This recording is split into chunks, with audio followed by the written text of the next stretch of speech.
بسم اللہ الرحمن الرحیم۔ السلام علیکم ورحمۃ اللہ وبرکاتہ۔ لین میں کھڑا ہوا میں اپنی باری کا انتظار کر رہا تھا۔ سامنے ہی کمشنر صاحب ضرورت مندوں کو راشن دے رہے تھے۔ میں دعا مانگ رہا تھا کہ یا اللہ وہ مجھے پہچان نہ لے۔ میرا نمبر آیا اور میں راشن کا تھیلا لے کر پلٹنے لگا تو اچانک میری لاٹھی گر پڑی۔ کمشنر نے جیسے ہی مجھ کو سہارا دیا میرے چہرے سے چادر ہٹ گئی اور وہ صدمے سے چلا اٹھا، صاحب جی آپ برسوں پہلے وہ میرے تیز سخت دھوپ میں کھڑا ہونا مجھ سے برداشت نہیں ہوتا۔ میرے پاؤں پر لگے ہوئے زخم شدید تکلیف کر رہے تھے، لیکن میں اس امید پر پچھلے 2.5 گھنٹے سے دھوپ میں کھڑا تھا کہ اگر میرا نمبر آ گیا تو آج میں بھی راشن لے کر گھر جاؤں گا۔ 3 جوان بیٹیوں کا ساتھ تھا اور کھانے والا اور کمانے والا مجبور اور لاچار ہو کر گھر میں پڑا تھا۔ یہ تو میری بیوی اور بیٹیوں کی محنت کو سلام تھا کہ وہ اس دور میں بھی گھر کا خرچہ چلانے کے لیے شدید محنت کر رہی تھی۔ میری وہ بیوی جسے اہل محلہ سلام کر کے جاتے تھے، آج وہ عورت گھروں میں برتن مانجتی تھی اور میری وہ بیٹیاں جو میری آنکھوں کا تارا تھی، آج رات بھر سلائی مشین پر جھکی رہتی تھی تاکہ گھر میں فاقے نہ ہوں۔ مگر بڑھتی ہوئی مہنگائی اور گیس اور بجلی کے بلوں نے ہماری کمر توڑ کر رکھ دی تھی۔ اوپر سے مجھے بیماری کا بوجھ ان لوگوں پر بنا ہوا تھا۔ میں خود کو دیکھ کر ہر وقت جلتا کٹتا رہتا تھا۔ نہ جانے مجھ سے ایسی کون سی بھول ہوئی تھی کہ آج میں ان حالات کا شکار تھا۔ میں نے اس ڈر سے کہ کوئی مجھے پہچان نہ لے اپنے چہرے پر چادر اوڑھ کر رکھی تھی۔ خدا خدا کر کے میرا نمبر آیا تھا، لیکن میں یہ دیکھ کر لرز اٹھا تھا کہ وہ کمشنر کوئی اور نہیں تھا بلکہ میرا نام سلیمان احمد ہے اور میں اپنے وقت کا ایک رئیس زادہ تھا۔ میرے والد کے زمانے میں ہی زمین جائیداد اور فیکٹریاں تھیں، پھلوں کے باغات تھے جن سے ہر سال ڈھیروں منافع آتا تھا۔ میرے والد نے مجھے بیرون ملک تعلیم حاصل کرنے کے لیے بھیجا تھا اور میں پڑھ لکھ کر پاکستان لوٹا تو والد نے میری شادی اپنے ہی دوست کی بیٹی سے کر دی جس کا نام مہر النساء بیگم تھا۔ ہم دونوں کی جوڑی چاند سورج کی جوڑی تھی۔ میں والد کے ساتھ کاروبار معاملات سنبھالتا تھا اور مہر النساء میری ماں کے ساتھ گھر کے سارے معاملات سنبھالتی تھی۔ ہمارے ایک منشی تھے، کرم دین چاچا، جو میرے والد کے زمانے سے ہی زمینوں کے معاملات سنبھالتے چلے آ رہے تھے۔ زندگی بڑی پرسکون گزر رہی تھی کہ اچانک والد صاحب کا انتقال ہو گیا۔ یہ میری زندگی کا بدترین صدمہ تھا۔ میں کچھ دن کے لیے گھر کیا رکا تاکہ والد صاحب کی آخری رسومات اور رشتہ داروں کی تعزیت وصول کر سکوں کہ میری فیکٹریوں میں شدید قسم کی غبن ہونا شروع ہو گئی۔ دراصل میرے والد صاحب نے اپنے قریبی رشتہ داروں کو ہی اہم عہدوں پر فیض کر رکھا تھا، کیونکہ ان کا ماننا تھا کہ اگر باہر والے کھائیں اس سے بہتر ہے کہ گھر والے ہی لوگ کیوں نہ کھائیں۔ ہم جتنی حیثیت کسی بھی رشتہ دار کی نہیں تھی، لیکن ہمارے ساتھ کام کر کے وہ بھی ایک خوشحال زندگی گزار رہے تھے۔ میں چونکہ زیادہ عرصہ باہر رہا تھا، اس لیے مجھے کسی کی بھی طبیعت اور فطرت کا علم نہیں تھا۔ میں نے انہیں اپنا سمجھا اور یہی میری زندگی کی سب سے بڑی بھول نکلی۔ میرا ایک پھپھا جی اور ان کا بیٹا کمپنی کے ذمہ داروں میں شامل تھے۔ میں گھر پر ہوتا تھا تو نہ جانے ان لوگوں نے وکیلوں کے ساتھ مل کر خرد برد کے لیے کہ کمپنی کی 40% شیئرز میں وہ حصے دار بن گئے۔ نہ جانے والد صاحب نے اپنی بیماری کے دنوں میں انہیں وہ کاغذات سائن کر کے دیے تھے یا کوئی اور معاملہ تھا۔ میرے سر پر قیامت اس وقت ٹوٹی جب اچانک بابا کے 40ویں کے دن مجھے عدالت سے نوٹس ملا کہ میں نے اپنی کمپنی کے حصے داروں کو کتنی ماہ سے پرافٹ نہیں دیا اور اس کے لیے مجھے عدالتی کارروائی کا سامنا کرنا پڑے گا۔ میں حیران اور پریشان رہ گیا کہ یہ کیا ماجرا ہے۔ میں نے جیسے ہی پھپھا جی کو کال کی تو ان کے تو تیور ہی جدا تھے۔ وہ مجھ سے کہنے لگے کہ بھائی صاحب نے ان سے معقول رقم لے کر بزنس میں لگائی تھی اور اسی بنا پر وہ ایک اچھے عہدے پر فائز تھے، لیکن ابا جی کی بے وقت وفات نے انہیں یہ بات کرنے پر مجبور کر دیا۔ وہ بھی کمپنی کے حصے داروں میں شامل ہیں۔ میں نے امی سے پوچھا تو انہوں نے مکمل لا علمی کا اظہار کیا۔ میں دوڑا ان کے گھر بھی گیا، لیکن پھوپھو اور پھوپھا کے تیور ہی نہیں مل رہے تھے۔ ساتھ ہی ان کے بیٹے نے، جو مجھ سے کافی کم عمر تھا، میرے ساتھ نہایت بدتمیزی کی۔ باتوں سے میرا دل ٹوٹ گیا اور میں نے چپ چاپ عدالت میں جا کر ان کا حصہ تسلیم کیا اور ساتھ ہی انہیں کہا کہ وہ اپنا حصہ لے کر کاروبار چھوڑ دیں۔ میں اس وقت اتنی زیادہ پریشانیوں میں گھر چکا تھا کہ مجھے یہ علم نہیں تھا کہ کون میرا دوست ہے اور کون میرا دشمن۔ خیر، میری ایک فیکٹری نیلام ہوئی اور میں نے اپنے رشتہ داروں کو ان کا حصہ دے کر خود سے الگ کر دیا۔ اب میں کاروباری معاملات میں ایک دم سے تنہا ہو گیا تھا۔ اس کے لیے مجھے نئے لوگوں کو ایک دم سے کاروبار میں شامل کرنا پڑا۔ چاچا کرم دین نے اس موقع پر میرا بڑا ساتھ نبھایا۔ ابا جی ان پر بڑا اعتماد کرتے تھے۔ میں 5 سال کے دوران 3 بیٹیوں کا باپ بن چکا تھا۔ والدہ بھی رشتہ داروں کی اس بے اعتنائی پر شدید غم اور بیماری کا شکار ہو گئی تھی۔ میری بیوی دن رات ان کی خدمت کر کے انہیں سنبھالنے کی کوشش کر رہی تھی۔ 28 سال کے عرصے میں ہی ان کا بھی انتقال ہو گیا۔ میرے لیے ماں باپ سے جدائی ایک بڑا صدمہ تھا، لیکن کاروباری مصروفیات نے مجھے الجھا رکھا۔ منشی کرم دین کا ایک بیٹا گاؤں سے شہر پڑھنے کے لیے آیا تھا، جس کا نام وسیم احمد تھا۔ وسیم بہت ہی لائق اور قابل بچہ تھا۔ میں نے منشی چاچا سے کہا کہ اسے ہاسٹل میں رہنے کی بجائے گھر میں ہی رہنے کا کہیں۔ وہ پڑھائی کے ساتھ ساتھ میرے بچوں کا بھی بڑا خیال رکھتا تھا اور شام کے وقت میرے 3 بیٹیوں کو بھی پڑھاتا تھا۔ ہمارے گھر میں ایک پرانی ملازمہ بھی تھی، جس کا نام زہرا بی بی تھا۔ اسے وسیم احمد کا ہمارے گھر میں اس طرح سے رہنا پسند نہیں آیا اور اس نے ایک بڑی گھنونی سازش رچائی۔ میری بیگم کی عادت تھی کہ وہ زہرا بی بی پر اور وسیم پر اندھا اعتماد کرتی تھی۔ اچانک سے میرے سسرال میں کوئی فوتگی ہو گئی اور میری بیوی اپنی چھوٹی بیٹی کو لے کر حیدرآباد روانہ ہو گئی اور بڑی دونوں بیٹیوں کو زہرا بی بی کے حوالے کر گئی۔ اسلام آباد گیا ہوا تھا، اچانک مجھے فون آیا کہ وسیم احمد نے میری بڑی بیٹی پر مجرمانہ حملہ کیا ہے۔ اس خبر نے ایک دم سے میرے قدموں کے نیچے سے زمین نکال دی۔ میری بڑی بیٹی کی عمر اس وقت 9 سال تھی اور وسیم احمد 17 سال کا تھا۔ مجھے اس بات پر یقین کرنے میں ہی بڑی دقت ہوئی کہ پچھلے 7 برس سے میں نے جس بچے کو اپنا بیٹا بنا کر اپنے گھر میں رکھا ہوا تھا، وہ میرے ہی گھر میں اتنی گھنونی حرکت کیسے کر سکتا ہے۔ میں بھاگم بھاگ کراچی واپس پہنچا۔ میری بیوی بھی سسرال سے واپس نکلی۔ وسیم احمد رو رو کر قسم کھا رہا تھا کہ اس نے ایسا کچھ نہیں کیا، لیکن زہرا بی بی نے کلام پاک پر ہاتھ رکھ کر کہہ دیا وسیم نے ہی یہ سب کیا ہے۔ ایک طرف میری بیٹی موت اور زندگی کی کشمکش میں تھی، اس کے سر میں شدید چوٹ لگی تھی، کیونکہ زہرا بی بی کا کہنا تھا کہ وہ میری چھوٹی بہن کو اپنے ساتھ لے کر مارکیٹ گئی تھی اور گھر میں وسیم اور میری بیٹی بسمہ اکیلے تھے۔ خان چاچا گیٹ پر موجود تھے اور گھر کے باقی ملازم چھٹی پر تھے۔ جب وہ واپس لوٹے ہیں تو گھر میں داخل ہوتے ہی اس نے بسمہ کی چیخیں سنی۔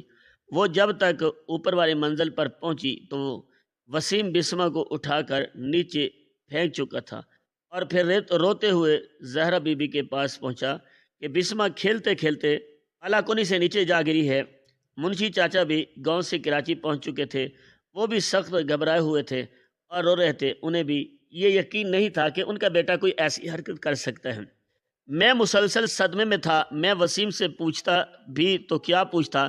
میری بیوی بیٹی کی یہ حالت دیکھ کر غصے سے پاگل ہو گئی اور اس نے وسیم کو بری طرح سے مارا پیٹا۔ وسیم مسلسل رو رہا تھا اور کہہ رہا تھا کہ میں تو اپنے کمرے میں سو رہا تھا، میں نے بسمہ بی بی کے چیخنے کی آوازیں سنی تو جیسے ہی کمرے سے باہر نکلنے کی کوشش کی تو میرا کمرہ باہر سے لاک تھا۔ مجھے نہیں معلوم کہ ان کے ساتھ یہ سب کچھ کس نے کیا۔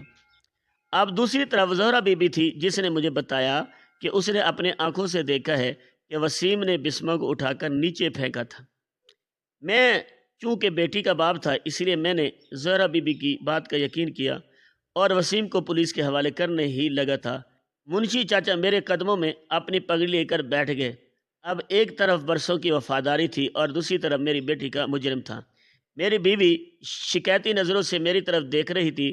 زہرا بی بی بھی بار بار مجھے غصائے جا رہی تھی کہ میں منشی چاچا کی بات نہ سنوں، لیکن منشی چاچا نے میرے قدموں پر ہاتھ رکھ دیے۔ میں ان کی گود میں کھیل کر جوان ہوا تھا، اس لیے میں نے وسیم احمد کو پولیس کے حوالے نے منشی چاچا کو اور وسیم کو فوراً گھر سے نکالا اور کام سے بھی الگ کر دیا۔ میں نے چاچا سے زمینوں کے ٹھیکے لے کر زہرا بی بی کے بھائی اور خاوند کو دے دیے۔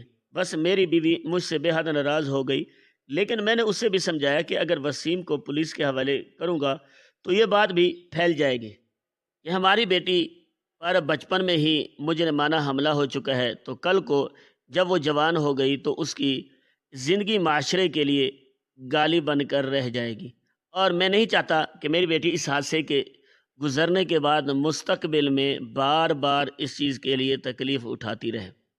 میرے ساس صاحبہ نے اس موقع پر میرا بڑا ساتھ دیا، انہوں نے بھی اپنی بیٹی کو سمجھایا اور بات اس کے سمجھ میں بھی آ گئی۔ لیکن اب کاروبار اور زمینوں کے معاملات میری حیثیت اس طرح سے ہو گئی تھی کہ مجھے دونوں طرف ہی نئے لوگوں کے بیچ میں کام کرتے ہوئے یہ بھی اندازہ نہیں ہوا کہ انہوں نے کب میری جڑیں کھوکھلی کرنا شروع کی، اور ایک دن ایسا بھی آن پہنچا کہ کل تک ایک مشہور کاروباری گروپ کا مالک دیوالیہ ہو گیا، اور زہرا بی بی ہر سال کوئی نہ کوئی ایسی کہانی گھڑتی، لاکھوں منافع دیتے باغات کو بھی کیڑا لگ جاتا، کبھی بارش میں فصل برباد ہو جاتی، اور کبھی فصل ہی اتنی اترتی کہ اس سے صرف زمینوں کو بوائی کے اخراجات پورے ہوتے۔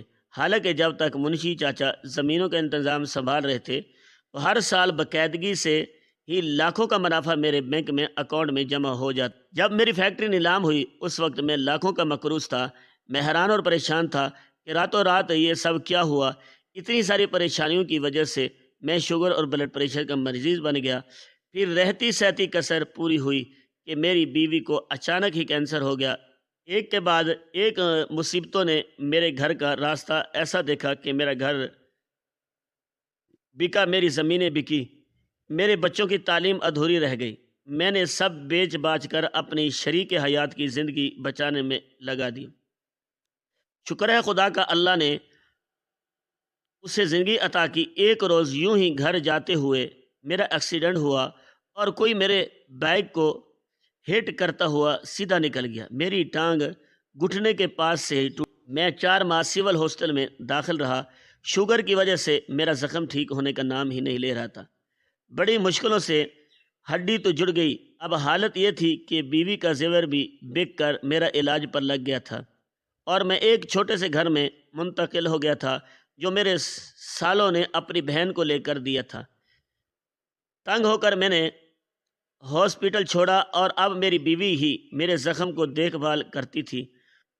کچھ تو زخم ٹھیک ہو گیا، لیکن پاؤں کا زخم مسلسل۔ میری بڑی بیٹی MBA کے آخری سال میں اپنی پڑھائی چھوڑنے پر مجبور ہوئی تھی، اور چھوٹی دونوں بیٹیاں BSc کو خیر بات کہہ کر گھر بیٹھ گئی تھی۔ ابھی بھی زمینوں کے بکتے ہی گاؤں جا چکی تھی، اور مجھے بہت بعد میں علم ہوا کہ میری بیٹی کی زندگی برباد کرنے والا وسیم نہیں تھا، بلکہ زہرا بی بی کا اپنا بھتیجا تھا۔ میری بیٹی کے سر میں لگنے والی چوٹ نے اس کی یادداشت کا بھی بڑا نقصان کیا تھا۔ زہرا بی بی نے یہ سب کچھ اس لیے کیا تھا کہ انہیں وسیم کا میرے گھر میں رہنا پسند نہیں۔ وہ نوکر ہو کر بھی وہ کس طرح میرے بیٹوں کی طرح پرورش پا رہا تھا، اور وہ پڑھائی میں اتنا ذہین تھا جس کی وجہ سے زہرا بی بی اس سے حسد کرتی تھی۔ اب میری ایسی حیثیت نہیں تھی کہ میں زہرا بی بی یا اس کے بھتیجے سے باز پس کرتا، اور کہیں نہ کہیں سے یہ خیر رشتہ داروں تک بات بسمہ کسی حادثے کے شکار ہو گئی، اس لیے خوبصورت اور سلیقہ شار ہونے کے باوجود بھی میری بچی کا کہیں سے بھی رشتہ نہیں آیا۔ کچھ میرے حالات کا بھی عمل دخل تھا۔ بسمہ کہتی تھی کہ وہ کبھی بھی شادی نہیں کرے۔ چھوٹی دونوں بیٹیوں کو اس کے دونوں ماموں نے مانگ رکھا تھا، لیکن میری بیٹی ماموں نے مانگ رکھا تھا، لیکن میری بیٹیاں ابھی شادی نہیں کرنا چاہتی تھی، کیونکہ اگر وہ شادی کر لیتی تو گھر کے اخراجات چلانا ہی مشکل ہو جاتے۔ ایسے ہی میں میرے ایک پڑوسی نے ذکر کیا تھا کہ شہر کا نیا کمشنر بڑا بے رحم دل ہے اور غریبوں کی بڑی مدد کرتا ہے۔ میں نے کبھی خواب میں بھی نہیں سوچا تھا کہ کمشنر وسیم احمد وہی وسیم ہے جو منشی چاچا کا بیٹا تھا۔ 14 سال گزر چکے تھے۔ 17 سالہ وسیم احمد اب 32 سال کا ہو چکا تھا۔ اس کا رہن سہن اور شکل و صورت سبھی کچھ بدل چکی تھی، لیکن اس کی وہی گرے کلر کی خوبصورت آنکھیں اور ناک کے پاس تل مجھے آج بھی اچھی طرح سے یاد تھا۔ ایک بار میرا دل چاہا کہ میں واپس پلٹ جاؤں۔ میری چال میں لڑکھڑاہٹ بھی دیکھ لی تھی اور میرے ہاتھ میں پکڑی ہوئی لاٹھی اور اس کی نظر اب میرے پیر کے زخم پر تھی۔ اس نے فوراً اپنے پاس کھڑے ہوئے کہا کہ ان بابا جی کو سہارا دے کر لے کر آؤ۔ کمشنر کا پی اے میرا ہاتھ تھام کر مجھے اوپر لے کر پہنچا تو میں نے کانپتے ہوئے ہاتھوں سے راشن کا تھیلا لیا۔ کمشنر بڑی محبت سے میری طرف دیکھ کر پوچھ رہا تھا، بابا جی کوئی پریشانی ہے؟ کسی قسم کی مدد کی ضرورت ہو؟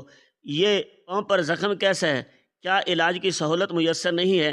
میں چپ چاپ کھڑا تھا کیونکہ مجھے یقین تھا کہ اگر میں بولتا ہوں تو وہ بھی مجھے پہچان لیتا ہے۔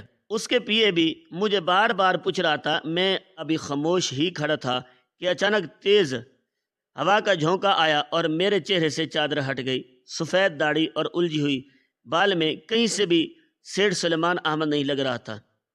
میں اس وقت اتنا شرمندہ تھا کہ میرا دل چاہ رہا تھا کہ زمین پھٹے اور میں زمین میں سما جاؤں۔ اچانک سے وسیم احمد کی نظر میرے چہرے پر پڑی اور وہ کانپتی ہوئی آواز میں بولا، صاحب جی آپ۔ میں نے آنسو بھری نظروں سے اس کی طرف دیکھا اور پیچھے ہٹنے کی کوشش کی تو اس نے مضبوطی سے میرا بازو تھام لیا اور اپنے ہی پی اے سے کہنے لگا کہ قطار میں لگے ہوئے باقی مسکینوں کو جلد از جلد راشن دے دیں، اور خود میرا ہاتھ پکڑ کر فوراً اور مجھے اپنے ساتھ لے کر پیچھے بنے ہوئے اپنے کیبن میں لے گیا۔ مجھے کرسی پر بٹھاتے ہوئے وہ میرے قدموں میں بیٹھ گیا اور میرے چہرے کو اپنے رومال سے صاف کر کے کہنے لگا، صاحب جی ایسے مت روئیں، میرا دل بڑا دکھ رہا ہے۔ میں جو کچھ بھی ہوا ہوں آپ کی وجہ سے ہی ہوا ہوں۔ مجھے معاف کر دیں کہ میں نے کبھی بھول کر بھی آپ کی خبر گیری نہیں کی، شرمندگی کی وجہ سے کہ آپ تو مجھے مجرم سمجھتے ہیں، لیکن میرا خدا گواہ ہے کہ میں نے وہ ظلم نہیں کیا۔ میرے ابا جی نے بھی مجھے اب تک معاف نہیں کیا۔ میں بڑی سے بڑی قسم اٹھانے کے لیے تیار ہوں، بس ایک بار آپ دونوں مجھے معاف کر دیں۔ ادا کرتا ہوں کہ اس کے بدلے میں آپ جو بولیں گے میں کروں گا۔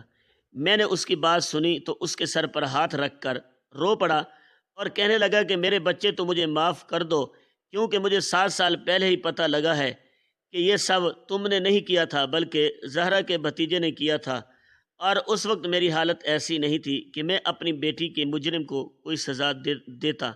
معلوم نہیں یہ سب کس بات کی سزا ہے کہ میرا ہنستا بستا گھر اجڑ کر رہ گیا اور میری معصوم بیٹیاں اپنے بوڑھے اور بیمار باپ کے دن رات محنت کر کے کما کر کھلا رہی ہیں۔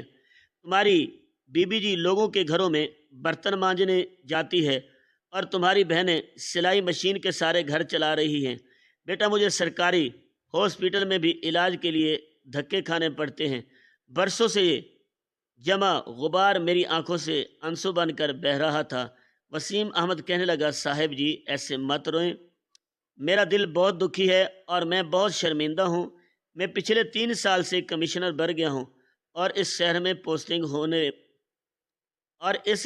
پوسٹنگ ہوئے ہی بھی سال ہونے والا ہے۔ میرا بھی فرض بنتا تھا کہ میں آپ کو ڈھونڈتا۔ زہرا بی بی کے ارادے شروع سے ہی غلط تھے اور ابا ہر وقت چلتے کڑتے رہتے تھے جب تک گاؤں میں رہے۔ کیوں اس کا شوہر نظام اور اس کا بھائی شیر دل آپ کے زمینوں کو ٹھیکے دے دے کر گاؤں کے چودھری بن گئے تھے۔ میں نے اسے اپنے سارے حالات بتا دیے۔ باہر راشن کی تقسیم ختم ہو چکی تھی۔ یہ جیسے ہی کمرے میں داخل ہوا یہ دیکھ کر حیران رہ گیا کہ اس کے کمشنر صاحب ایک بھکاریوں جیسے حلیے کے بوڑھے انسان کے قدموں میں بیٹھے ہوئے تھے۔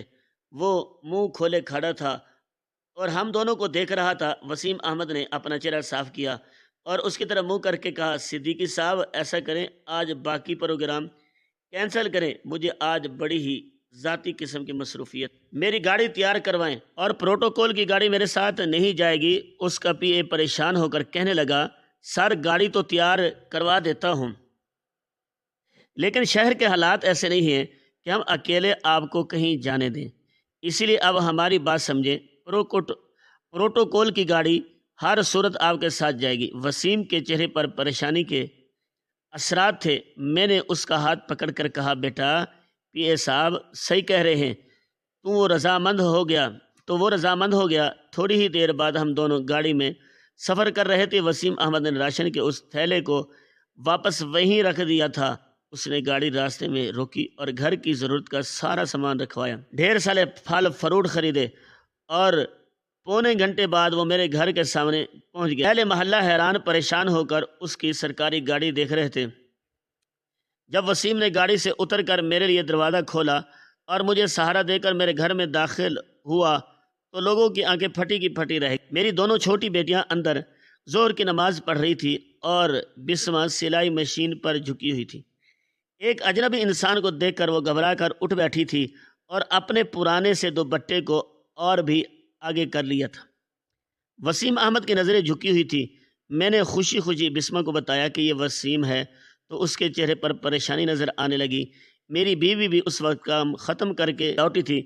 گھر کے باہر کھڑے ہوئے گارڈ کو دیکھ کر وہ گھبرا گئی تھی اور دو سرکاری گاڑیاں دیکھ کر وہ گھبرائے ہوئے انداز میں اندر داخل ہوئی تو وسیم پر نظر پڑتے ہی اس کے ہاتھ میں ہوا بچے ہوئے کھانے کا شاپر نیچے گر گیا۔ وسیم احمد تیزی سے آگے بڑھا تھا اور اس کا ہاتھ پکڑ کر اسے اپنے ساتھ اندر لایا تھا۔ میری بیوی نے وسیم کو بالکل بیٹے کی طرح پالا تھا، اس لیے اس کے گلے سے لگ کر بے اختیار رونے لگا۔ وسیم احمد نے کچھ دیر تو اسے رونے دیا، پھر اسے چپ کروا کر کہنے لگا، بی بی جی ایسے مت روئیں، میرا دل بہت دکھ رہا ہے۔ ہم لوگ اب اطمینان سے بیٹھ کر باتیں کر رہے تھے۔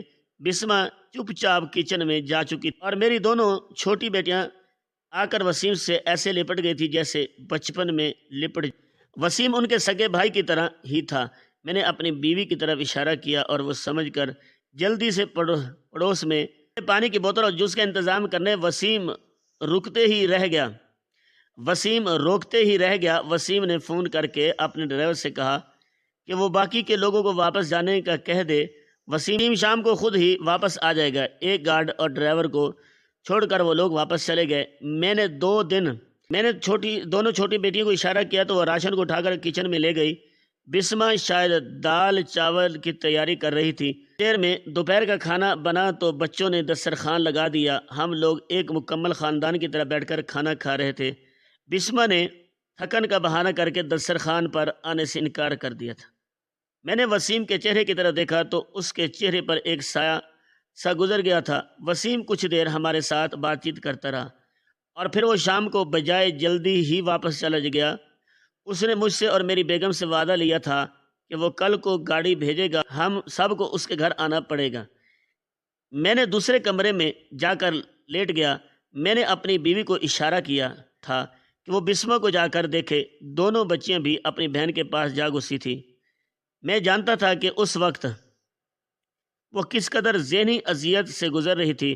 اس نے اب تک کھل کر اپنی ماں کو یا مجھے اس دن حادثے کے بارے میں کچھ بھی نہیں بتایا تھا، کیونکہ ڈاکٹروں نے منع کر دیا تھا کہ اس کی ذہنی کنڈیشن اس قابل نہیں ہے کہ ہم اس سے کچھ بھی پوچھیں۔ وہ اب خود کو بری طرح سے شرمندہ محسوس کر رہی تھی۔ وسیم کے سامنے میری بیوی اور چھوٹی بیٹیوں نے اسے سنبھالا دیا اور کہا کہ وسیم احمد بہت اچھا انسان ہے، وہ کبھی بھی اس گزرے ہوئے وقت کا ذکر کر کے اسے شرمندہ نہیں کرے گا۔ میرے دل میں وسیم کو دیکھ کر ایک خیال ابھرا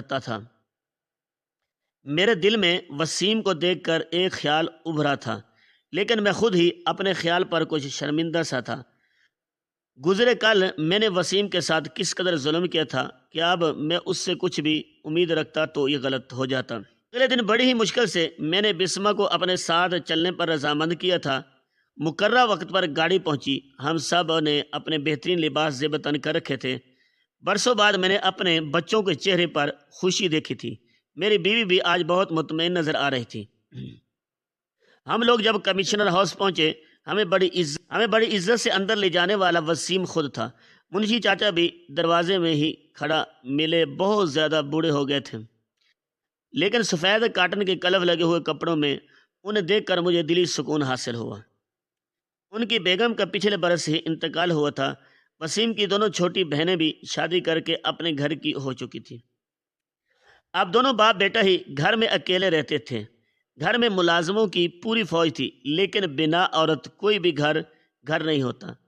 پرتکلف کھانا کھانے کے بعد منشی چاچا نے مجھے اور میری بیگم کو کہا کہ وہ مجھ سے کچھ ضرور بات کرنا چاہتے ہیں۔ میرا دل زور زور سے دھڑک اٹھا۔ وسیم میری تینوں بیٹیوں کو اپنا گھر دکھانے کے لیے لے گیا تھا۔ بسمہ نے ماں کی طرف دیکھا تو اس نے اسے جانے کا اشارہ کیا تھا۔ منشی چاچا نے بہت عزت اور احترام کے ساتھ بسمہ کا رشتہ وسیم کے لیے مانگا تھا۔ یہ سن کر احسان مندی سے میری آنکھیں بھیگ گئی۔ میری بیوی نے سمجھداری کا مظاہرہ کیا تھا اور منشی چاچا سے کہا کہ وہ بسمہ کی رضامندی معلوم کر کے انہیں جلدی ہی بتا دیں۔ منشی چاچا نے بڑی امید بھری لہجے میں کہا تھا کہ وہ برسوں سے بسمہ کو اپنی بہو کے روپ میں دیکھتے آ رہے ہیں۔ میں جانتا تھا کہ انہیں میرے حالات کا اچھی طرح سے علم ہے۔ دوسری طرف وسیم نے بسمہ کو براہ راست سٹڈی میں لے جا کر اس خواہش کا اظہار کیا کہ وہ اس سے شادی کرنا چاہتا ہے۔ دونوں چھوٹی اس وقت گھر دیکھنے میں مگن تھی۔ بسمہ نے اسے کہہ دیا تھا کہ جو بھی فیصلہ والدین کریں گے وہ اس پر رضامند ہے۔ ٹھیک 1 ماہ بعد میری بیٹی بڑی ماننے کے ساتھ بیاہ کر کمشنر وسیم احمد کے گھر کی رونق بن گئی۔ دونوں چھوٹی بیٹیوں کا دوبارہ سے ایڈمیشن ہو چکا تھا۔ میرا مکمل علاج بہت اچھے ڈاکٹروں سے ہو رہا تھا۔ میری خواہش تھی کہ میں چھوٹی موٹی دکان کر لوں۔ اللہ پاک نے میری زندگی دوبارہ سے خوشی کا سما کر دیا تھا۔ وسیم احمد کی کوششوں سے میری زمین کا ایک چھوٹا سا ٹکڑا جسے زورا بی بی کے خاوند نے دھوکے سے اپنے نام کروایا تھا وہ بھی واپس مل گیا۔ میرے تجربے کو دیکھتے ہوئے وسیم نے دکان کے بجائے میرے لیے ایک چھوٹی سی فیکٹری اپنی ذاتی زمین بیچ کر لگا دی تھی۔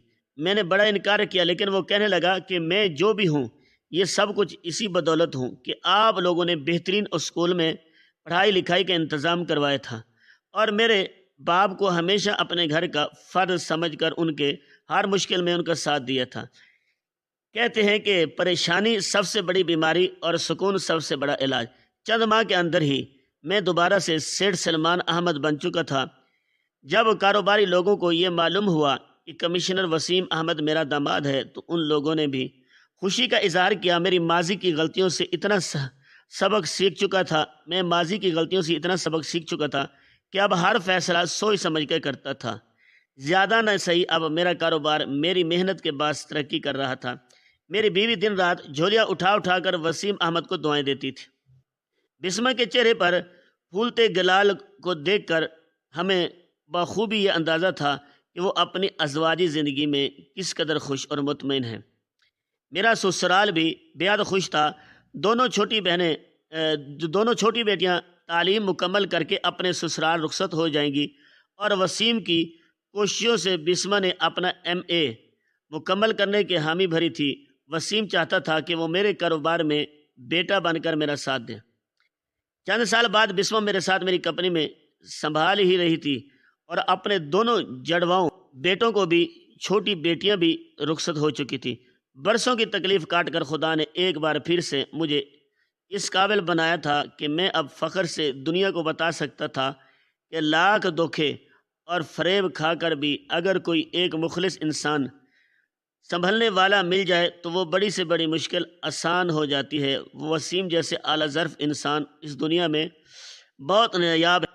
اللہ پاک میرے گھرانے کو کسی کی نظر نہ لگے، آمین۔ ناظرین، کبھی بھی فیصلہ کرتے ہوئے جلد بازی نہ کریں، کیونکہ ہو سکتا ہے جسے آپ ظالم سمجھ رہے ہوں وہ مظلوم ہو اور جس پر آپ بھروسہ کر رہے ہوں وہ آپ کو دھوکہ دے رہا ہو۔ زہرا بی بی کب کی دنیا سے رخصت ہو چکی ہے۔ جس زمین جائیداد کے لیے اس نے ہم سب کو دھوکہ دیا تھا اسی پر لڑ کے اس کے بیٹوں نے اسے آخر میں بے سہارا چھوڑ دیا تھا۔ بے شک کفن میں جیب نہیں ہوتی اور سب نے ہی اس دنیا سے خالی ہاتھ رخصت ہو جانا ہے۔ ناظرین، آپ کو آج کی یہ کہانی کیسی لگی کمنٹ باکس میں اپنے رائے کا اظہار ضرور کریں اور مزید اس طرح کی سبق آموز کہانیاں سننے کے لیے ہماری ویڈیو کو لائک شیئر کریں اور ہمارے چینل کو سبسکرائب کریں۔